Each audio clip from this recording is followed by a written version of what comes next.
So you've probably watched my video on active recall or any awesome video explaining techniques to studying effectively, but how can we really approach a new content in order to learn it as effectively and as fast as possible? In this video, I'll be talking about tips that can help us learn new content or any content at all in a fast and very effective way. Hello friends, welcome back to the channel. If you're new here, I'm Samuel, a second year medical student currently studying in Russia, and on this channel we'll talk about how we can study effectively and generally my life as a medical student. So if you're up for topics like this, a sub to the channel will be very amazing so you don't miss out on any content at all on this channel.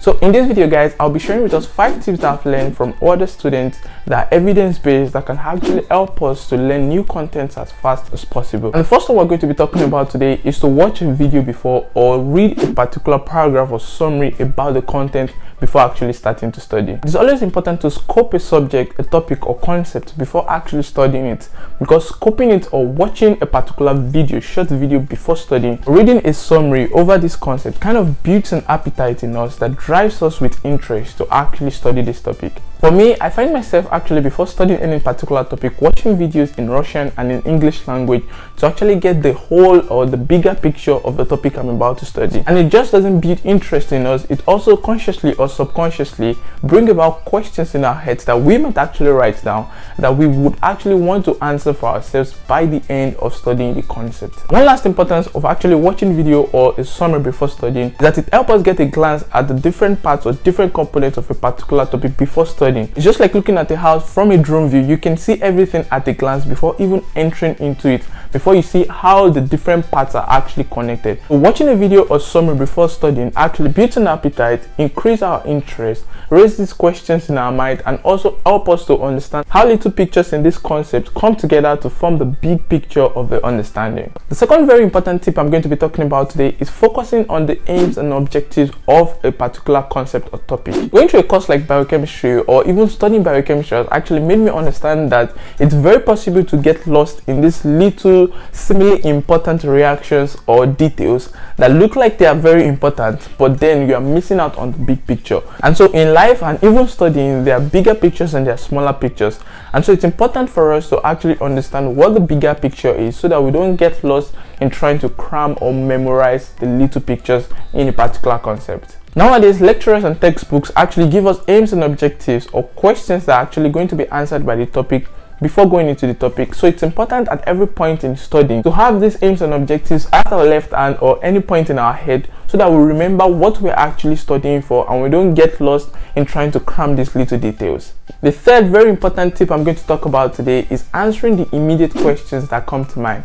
One of the beautiful things about our brain is that it gets very curious when it comes across new concepts or topics. So when we are particularly probably studying a particular concept of a particular topic or in class, we might see a new name, a new concept, a new definition, a new reaction, and immediately questions arise in our brains, and it's very important for us to actually answer these questions as soon as possible, either by going to Google to check the meaning of whatever we're curious about, asking a mate, or even asking the lecturer during or after the class. It is important to answer these questions as soon as possible because they form the foundation of our understanding of the whole concept.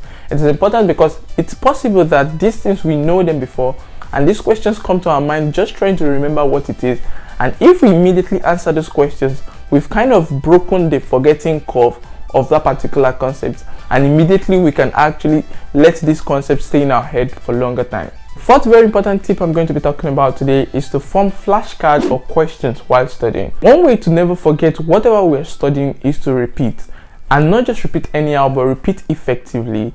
And we also don't want to repeat 1,000 times. And also it's very important for us not to just study anyhow, because if we study anyhow, then repeating will be very hard for us to do. Also repeating, of course, effective repeating doesn't include rereading the whole topic all over again, but when we're studying at first, it is important to form questions or flashcards of some important details so that we can actually ask ourselves these questions after a particular period of time using spaced repetition so that we never forget what we've actually studied. And this is where it gets very interesting and tricky.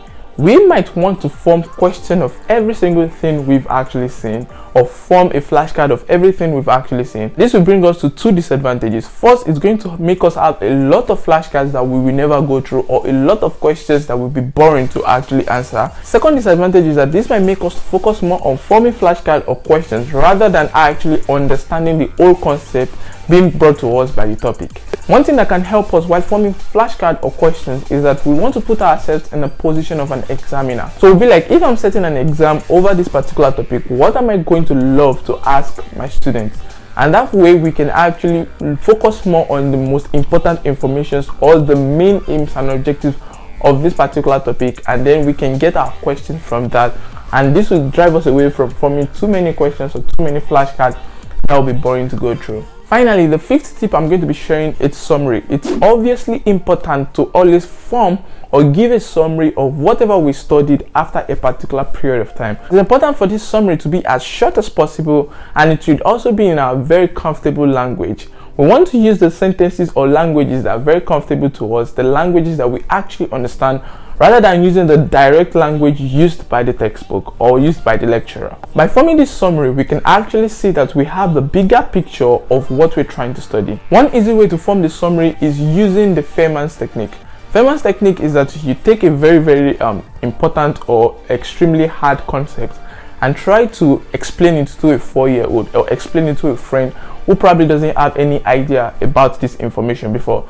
We see that trying to do this will focus more on the most important thing. Just imagine I'm trying to explain the process of blood clots to a 4-year-old girl. It's going to be very hard to go into the details or what the thrombus do or what the plasma or whatever. I'll focus more on why do we actually need the blood clot, and by so doing I'll try to use a language that is easier for the girl to understand, and I'll also not go too much into the details and focus more on the bigger picture. You might actually go practical by going out to explain this summary to someone or even writing it down, and this will help us focus more on the bigger picture rather than getting lost in the smaller pictures of this particular concept we're trying to explain. If you love this video, you can check out my other video of how I study for long hours even though I don't feel like doing that, or my study with me playlist if you want to get productive with me, if you want to study with me and get something done. So don't forget to subscribe if you have not subscribed, like and share this video. That's been it. Once again, I'm Samuel, and catch you guys very soon in the next one.